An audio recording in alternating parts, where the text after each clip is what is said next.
Foods that beat the heat and what to avoid. It's summer and we're feeling it. Especially here on the Gulf Coast where we live, we have the humid kind of heat. Up in the mountains, high desert, that kind of heat is very dry, but when you're here and there's humidity, it makes you sweat. And when you sweat, you're losing all the vitamins, minerals, electrolytes that your body needs, especially if you want to stay cool. So, how can you do this using foods? Did you know you can do this using foods? Well, yes, you can. Let's talk about first what you want to avoid and why. Then we're going to talk about my top 10 picks for foods that'll help you actually combat heat, and I have a bonus in there we're going to add. So, what to avoid? So some of it is kind of obvious. Spicy. If you have spicy things, it's going to heat up your body. You know when you eat a really hot pepper, jalapeno, ghost pepper, something really hot, and you start sweating? Yeah, it literally takes the internal core body temperature and raises it. So you want to, when you can, avoid the really hot and spicy. That's going to include other spicy foods like ginger. Ginger is heat. That's going to bring out the wabam and you're going to sweat. Opposite direction, right? So spicy, let's try to avoid it or at least limit it, especially if you're going to be outside. What about fried foods? Fried foods are very dehydrating. The oils used in there really pull things from your body that you actually need. So fried foods are also a no. They're also heavy, greasy. You feel it when you're done eating, right? You just feel like you need a nap. You just made your body work too hard. So that's also a good one to avoid when you can. Anything that's a diuretic. So a diuretic is going to be something that will make you process your fluids out. It's going to make you have to potty and pee all the time, right? It's pulling fluids. There are things that we consume often in our normal day-to-day life that are diuretics that is a great idea to cut way back on in summer. That's going to be coffee. I know, I hear you. Try some alternatives like mushroom coffee, herbal coffee. These are going to be way better options for summer. Tea, like actual tea tannins tea. Substitute that with an herbal tea. That's going to be better. So it's not a diuretic. And then alcohol. Sorry, not sorry. It is dehydrating and it's going to pull the fluids out of your body. And now you have to work twice as hard to replenish. We don't need that in summer.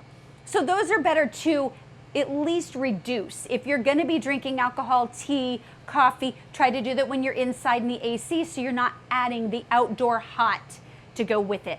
And then also what you want to do is avoid really heavy meals, greasy, heavy, fatty foods that are oil saturated. What this is going to do is make your body slow down in processing everything. Now your body's working twice as hard to process that food, and it's not going to be able to help you cool. It is literally going to raise your body temperature while it's working so hard. It's like a machine that's working so hard you touch the outside and it's hot. That's what's going to happen to our inside. So what are better alternatives? What do we eat in summer that's going to help, right?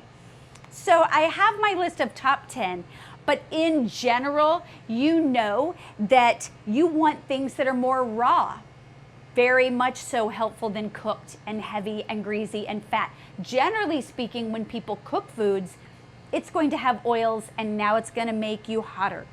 If you do cook your foods, try using water and do a braise where you can literally add some seasoning and spices in there, not hot ones, to the water to infuse into your foods, and that'll be better without the oils, or steam. Try steaming. So these are just in general ideas, but let's talk about the actual foods themselves. So number one, I'm going to have to go with melons. Melons are hydrating foods. You want to look at hydrating foods full of water. So if your food has a lot of water, that is going to help replenish your body, cool you off. Specifically watermelon. Watermelon has that vitamin C in there as well as potassium. Body needs vitamin C and potassium to help cool off your whole core temperature. It's key.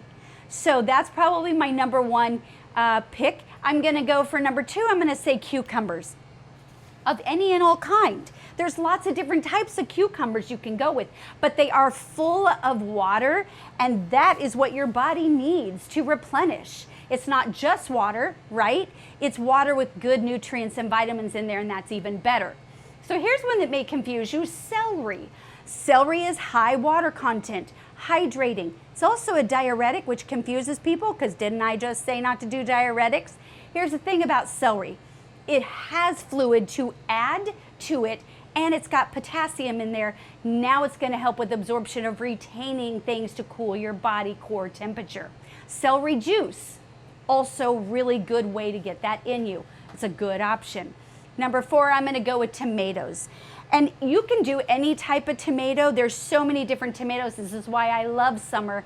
It is very much so plump, full of water, very hydrating. Also vitamin C in there.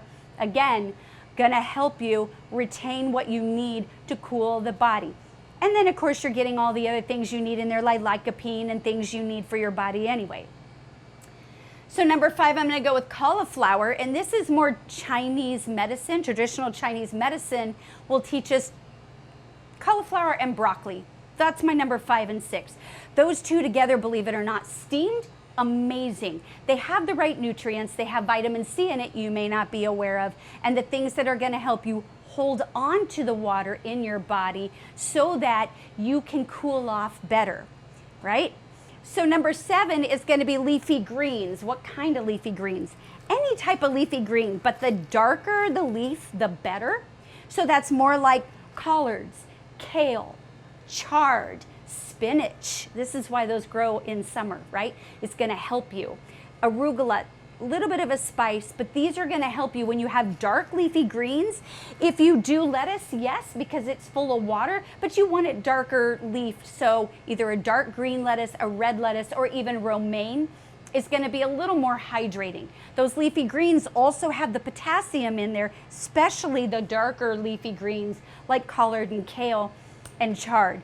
That's what you need for your body to stay cool and not get overheated in the summer. So number 8, I'm gonna go with citrus. It's a broad category, right? So lots of citrus will help you. Some citrus is better than others. So oranges, great. Even better, lemons, limes. Why?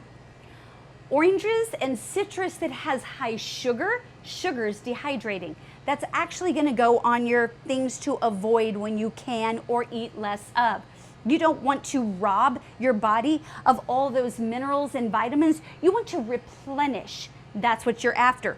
Lemons, limes, these are actually going to add electrolytes. They're actually going to help your body retain the water and hydration and hydrate your cells much more efficiently. So these are actually my favorites. That's citrus in general, right? Good vitamin C, like we said, you need that to retain it. So number 9 is going to be coconut. If you can get fresh coconut for summer, amazing. What you're really after is that coconut water. That is high in electrolytes. Yes, it has some sugar, it is natural sugar, but because of the electrolytes that are combined in coconut water, it really helps. This is what I use for my natural Gatorade, if you will, electrolyte drink. I'm always putting the coconut water in there because of how efficient it is for the body to help you cool down and replenish. That's what you need. So number 10 might surprise you. It's gonna be avocado, right? Avocado. So it has the right fat to help you absorb all the other things you just added. This will help you absorb the vitamin C, it'll help you absorb the potassium, helps your body retain what you're putting in to keep everything cool. And that's why I use it kind of as an undernote to help with everything else. The good fats are always good for you and not depleting, so we like that. Here's my bonus one I'm gonna say.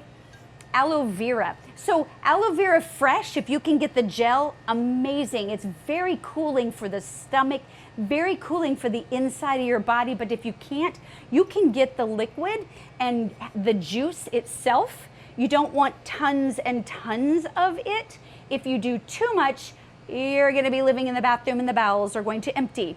Wrong direction. But the right amount, 4 ounces, maybe 5 a day, is going to be really, really helpful and replenishing.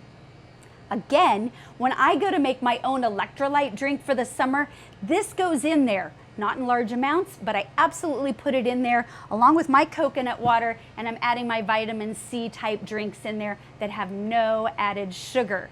So this is what I prefer for things that will help you stay cool during summer and really take the core body temperature down a notch or two when you're outside. Remember, when you're outside in the actual heat, you need to hydrate more. Yes, water will help.